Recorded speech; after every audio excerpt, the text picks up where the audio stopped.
Les directs se poursuivent depuis le Parc des Princes, c'est le salon Your Futur. Et dans cette interview, on va explorer le paysage des écoles d'ingénieurs en France.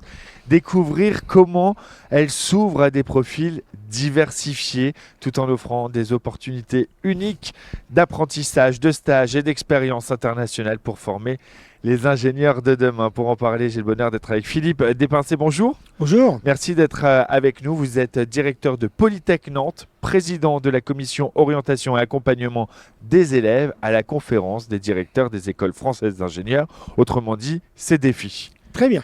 C'était un défi de dire tout le titre aussi.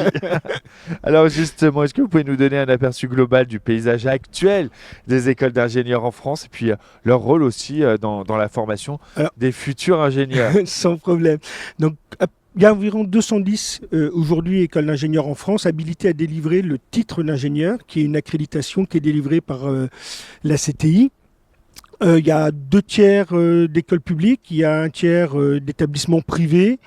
C'est réparti sur le territoire national et globalement, les études se font soit en 5 ans, soit en 3 ans, donc soit post-bac, soit après une classe préparatoire, généralement grande école, soit intégrée ou non. Et bien évidemment, il existe de nombreuses passerelles permettant d'intégrer nos écoles après une licence, un IUT, un BTS.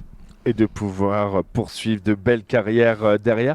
Les écoles d'ingénieurs, justement, comment elles s'ouvrent aujourd'hui à des profils à la fois larges, variés? On pense notamment aux femmes. On rappelle, c'est quoi? C'est moins de 30% de femmes ingénieurs? C'est environ 30%. C'est passé de 5% dans les années 70 à on a les 26-27% à 2012. Et puis depuis, ça monte, mais vraiment progressivement. Pas assez en tout cas. Donc justement, il faut s'ouvrir aux femmes, les encourager à embrasser des carrières d'ingénieurs et puis s'ouvrir aussi, je pense, aux élèves issus d'autres formations que les classes préparatoires.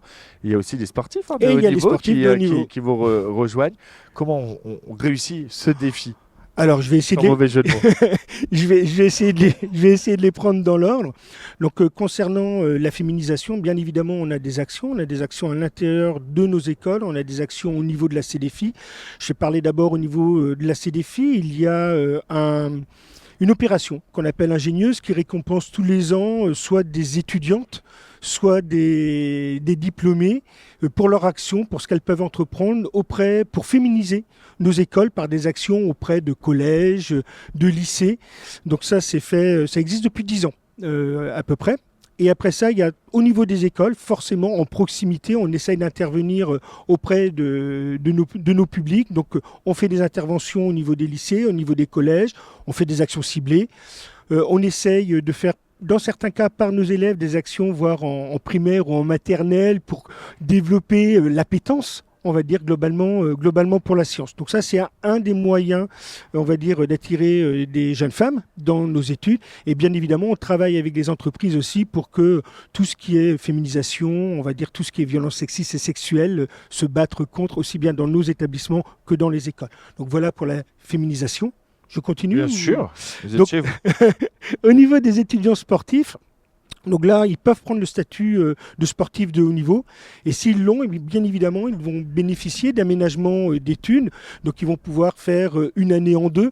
Par exemple, ils vont pouvoir avoir une inscription prioritaire. Ils vont pouvoir avoir des dispenses pour des examens ou pouvoir les passer à des périodes différentes. Peut-être juste pour revenir sur les femmes ingénieurs, c'est un sujet qui me tient particulièrement à cœur. Il faut le dire aussi pour celles qui nous regardent, pour les jeunes femmes qui nous rejoignent. C'est pas un métier exclusivement masculin. Moins de 30%, on l'a dit, de femmes ingénieurs. C'est aussi parce que c'est donc pas juste pour se dire il faut une parité. C'est parce qu'il y a une vraie demande du monde de l'entreprise. On a besoin de femmes, d'avoir parfois des regards féminins, parfois parce que les ingénieurs vont traiter aussi que de sujets féminins et donc on a besoin de femmes derrière pour les traiter, et qu'aujourd'hui, quand on est une femme et qu'on vient d'être diplômé ingénieur, on est sûr d'avoir un job à vie et un bon job. D'une manière générale, globalement, dans nos écoles, on a 96% des diplômés qui sont embauchés à moins de 4 mois après les études. Mais c'est vrai qu'une femme, aujourd'hui, va être chassée, entre guillemets, par les entreprises. Alors, ce que vous avez dit, c'est évident. Hein. Globalement, alors on a 30% d'élèves ingénieurs dans nos formations. Donc on a un peu plus de 20%, je crois, d'ingénieurs globalement en entreprise. Et comme vous l'avez dit, passer de 30% d'une classe ou d'une population fait que, bien évidemment, on a beaucoup moins d'idées ou des idées. On manque d'idées ou on n'a pas le côté féminin dans les idées, dans les solutions qu'on peut apporter. Donc déjà, à ce titre-là, bien évidemment, elles sont les bienvenues.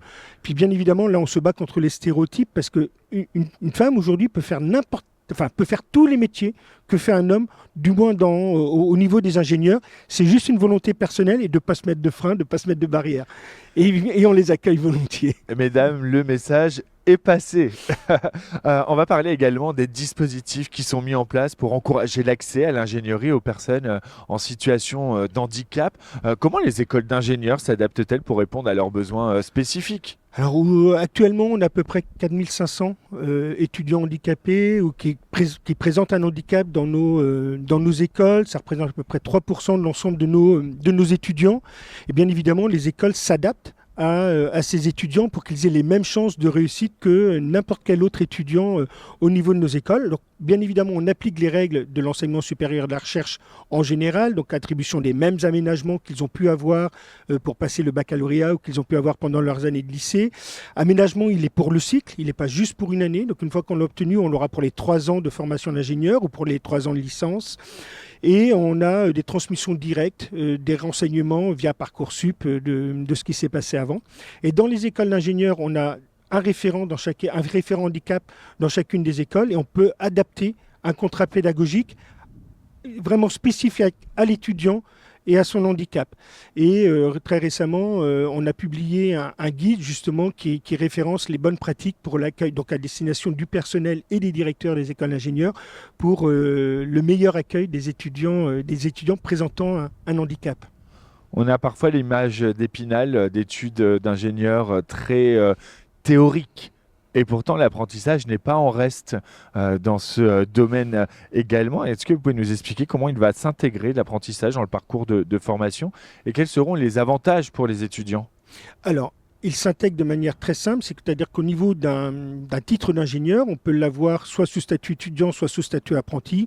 Quand on est apprenti, il y a un contrat avec une entreprise. Donc, globalement, l'étudiant est salarié, il travaille pour une entreprise, il perçoit un salaire, ce qui permet donc d'être rémunéré pendant l'ensemble de sa scolarité. Il a un cursus donc spécifique où il va passer du temps en entreprise et du temps à l'école pour avoir le même diplôme que ses camarades qui, eux, vont passer les 3 ans de l'école. Ce qui va leur donner, une professionnalisation accrue, donc avec un pied dans l'entreprise dès le début de leurs études, donc avec une meilleure potentiellement perception de ce qu'ils seront amenés à faire plus tard.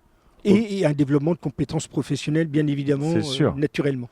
Au même titre que les stages, les autres expériences professionnelles qui vont venir vraiment dans le parcours d'élèves ingénieurs, leur permettre une meilleure insertion dans le monde du travail, j'imagine. Oui, alors les stages, pour les étudiants qui ne sont pas en apprentissage, il y a un minimum de 28 semaines de stage obligatoire pour délivrer le diplôme d'ingénieur, dont à minima 14 en entreprise, parce qu'on peut avoir des stages orientés recherche dans des laboratoires, etc. Et donc là, c'est pareil, les stages vont permettre, et généralement, ils vont permettre aux étudiants d'avoir un premier contact avec l'entreprise. On a bien évidemment le traditionnel stage de fin d'études, qui est le dernier semestre qui se fait en école, pas dans l'école, mais en entreprise, qui va valider les compétences professionnelles de l'élève sur le terrain. Mais on a généralement un stage dès la première année du cycle ingénieur et la deuxième année du cycle ingénieur. Bon, généralement, la première année, c'est ce qu'on appelle le stage ouvrier. Le deuxième année, peut-être le stage assistant ingénieur. Et on montre globalement ses capacités lors de la dernière année du cycle d'ingénieur, ce qui leur permet aussi de pouvoir savoir comment fonctionne, comment est le travail des personnes qu'ils seront amenés à manager plus tard. Plus tard, c'est aussi peut-être à l'international. Parce que l'international n'est pas en reste. Quelles vont être les opportunités d'expérience justement à l'étranger qui sont offertes aux écoles d'ingénieurs françaises et comment ça va vraiment enrichir la formation de ces étudiants ? Alors, ce n'est pas offert aux écoles d'ingénieurs françaises, c'est une obligation. Pour avoir le diplôme d'ingénieur, il faut avoir passé au minima un semestre d'études à l'international, si on est vraiment en échange avec une université, ou à minima 16 semaines dans une entreprise à l'international. Sinon, on ne peut pas être diplômé de son établissement. Alors les avantages sont multiples. Déjà, le perfectionnement de la langue, s'acculturer à des pratiques différentes, une manière de vivre différente, à un regard différent sur les problématiques ou sur les problématiques que nous on peut avoir. Donc ça c'est déjà très important. On peut avoir un double diplôme, où on peut, enfin voilà, puisqu'on va passer une année, l'équivalence de la dernière année, à l'international, au niveau master. On va avoir donc son diplôme d'école et le diplôme, le titre de master de l'université qui va nous accueillir. L'acculturation à l'international se faisant aussi bien évidemment dans nos écoles, parce que nous accueillons tous des étudiants internationaux. Donc l'acculturation commence à l'école et bien évidemment se concrétise par une expérience à l'international. Eh bien, écoutez, merci pour ces informations très complètes. Si vous souhaitez encore plus d'informations, rien de plus simple, vous venez avant 18h ici au Parc de Princes parce qu'il y a beaucoup d'écoles d'ingénieurs qui sont présentes sur ce salon UR Futur. Merci beaucoup, Philippe Despincé. Vous êtes, je le rappelle, et je vais dire tout le titre, directeur de Polytech Nantes et président de la commission orientation et accompagnement des élèves de la conférence des directeur des écoles françaises d'ingénieurs, CDFI. Merci d'avoir été avec nous et pour toutes ces informations. On se retrouve dans quelques instants, on est toujours en direct, on va évoquer votre avenir et vous verrez, il sera chouette.